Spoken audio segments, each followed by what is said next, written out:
രാമൻകുട്ടി ഒരു കർഷകനായിരുന്നു. അവിവാഹിതനായ രാമൻകുട്ടി തന്റെ മക്കളെ സ്നേഹിക്കുന്നതിലേറെ മരങ്ങളെ സ്നേഹിച്ചു.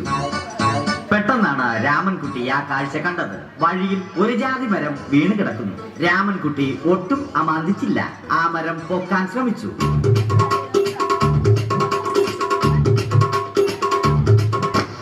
നടക്കുന്നില്ല. പിന്നെയും പിന്നെയും പൊക്കാൻ ശ്രമിച്ചു.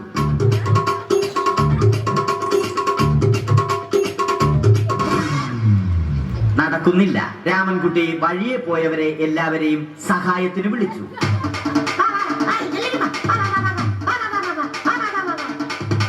ആരും വന്നില്ല. അവസാനം കുടുംബശ്രീ യൂണിറ്റിൽ തൊഴിലുറപ്പിന് പോകുന്ന പെണ്ണുങ്ങളെ സഹായത്തിന് വിളിച്ചു.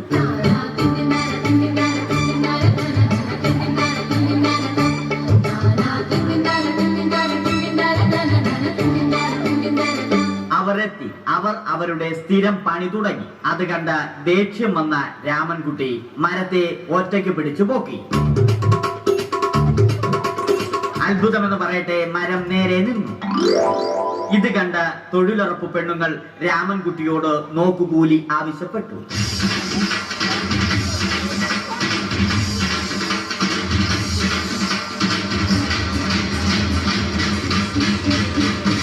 പോക്കറ്റില്ലാത്ത ബനിയൻ ധരിച്ച രാമൻകുട്ടിയുടെ പോക്കറ്റ് വരെ കീറിയിട്ടാണ് പെണ്ണുങ്ങൾ പോയത്.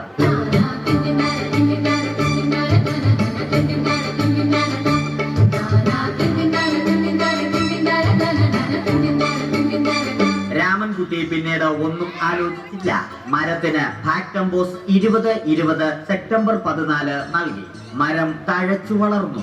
ഇത് കണ്ട രാമൻകുട്ടിക്ക് സന്തോഷം വന്നു. സന്തോഷം വന്നാലും ദുഃഖം വന്നാലും രാമൻകുട്ടിക്ക് മരത്തിനു ചുറ്റും ഡാൻസ് കളിക്കുക എന്നുള്ളത് രാമൻകുട്ടിയുടെ മാസ്റ്റർ പീസ് ആയിരുന്നു. ആ മാസ്റ്റർ പീസ് രാമൻകുട്ടി ഇവിടെയും എടുത്തു.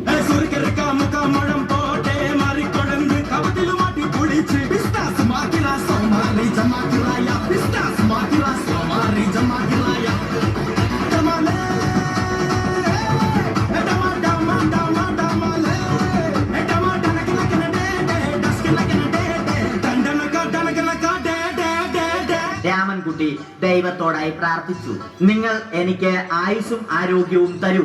ഞാൻ മരങ്ങളെ സംരക്ഷിച്ചു കൊള്ളാം. കാരണം മരം ഒരു വരമാണ്. അവന്റെ പ്രാർത്ഥന ദൈവം കേട്ടു. ആ മാവിൽ നിന്നും വീണ തേങ്ങ രാമൻകുട്ടി മോങ്ങാതെ ഇരുന്നു തിന്നു.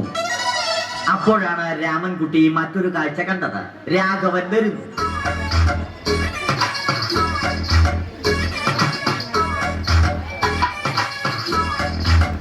മരം മുറിക്കൽ ഹോബിയാക്കിയ, അതിലുപരി ജോലിയാക്കിയ രാഘവൻ മരങ്ങളുടെ ശത്രുവല്ലേ? മരങ്ങൾ മുറിച്ച് ഫർണിച്ചർ പണിയുന്നത് തെറ്റല്ലേ? അവനെ ഇതിൽ നിന്നും പിന്തിരിപ്പിക്കണം. അവർ തമ്മിൽ ഒന്നും രണ്ടും പറഞ്ഞു. സംസാരം മൂത്ത് വാക്കേറ്റമായി. അത് പിന്നെ അടിയിൽ കലാശിച്ചു.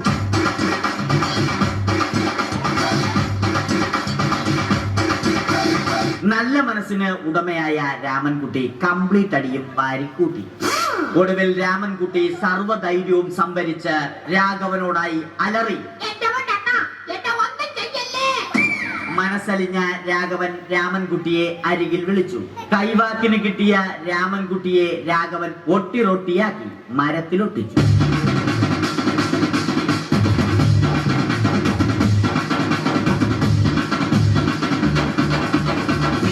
ഇന്നത്തെ പണി കഴിഞ്ഞ രാഘവൻ സംതൃപ്തിയോടെ വീട്ടിലേക്ക് മടങ്ങി.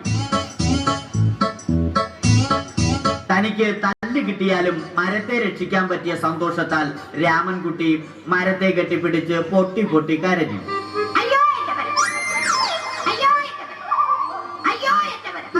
കാരണം മരം ഒരു വരമാണ്. കെട്ടിപ്പിടിക്കൽ ഏറ്റുവാങ്ങിയ മരം നാണം കൊണ്ട് ചില്ലകൾ താഴ്ത്തി. മരത്തെ രക്ഷിച്ച ക്ഷീണത്തിൽ രാമൻകുട്ടി മരച്ചുവട്ടിലിരുന്ന് ഉറങ്ങിപ്പോയി. പെട്ടെന്നാണ് അത് സംഭവിച്ചത്. പ്രകൃതി അതിന്റെ തനിക്കോണം കാണിച്ചു തുടങ്ങി. മഴയും കാറ്റും ഇടിയും വന്നു. അതോടൊപ്പം കോളും വന്നു. കോളെടുത്ത് രാമൻകുട്ടി പറഞ്ഞു. കോൾ കട്ടായി. രാമൻകുട്ടി ദൈവത്തോടായി പറഞ്ഞു. കാറ്റും മഴയും അതൊന്നും ചെവിക്കൊണ്ടില്ല. രാമൻകുട്ടിയുടെ മരം ആടി ഉലഞ്ഞു. രാമൻകുട്ടി ദൈവത്തോടായി വീണ്ടും പറഞ്ഞു, മരം ഒരു വരമാണ്, മരത്തെ ഒന്നും ചെയ്യരുത്. വരം കിട്ടിയതുപോലെ രാമൻകുട്ടി തന്റെ ചൂണ്ടുവിരൽ കൊണ്ട് മരത്തെ താങ്ങി നിർത്തി. ചൂണ്ടുവിരൽ വളഞ്ഞ് ചൂണ്ട പോലെയായി. ഇനി മീൻ പിടിക്കാൻ കൊള്ളാം. അവസാനം സംഭവിക്കേണ്ടത് സംഭവിച്ചു. രാമൻകുട്ടി അടിയിലും മരം മുകളിലും. അന്ത്യശ്വാസം വലിക്കുന്നതിനു മുമ്പ് രാമൻകുട്ടി ദൈവത്തോടായി ഇങ്ങനെ പറഞ്ഞു, എന്റെ പൊന്നോ, മരം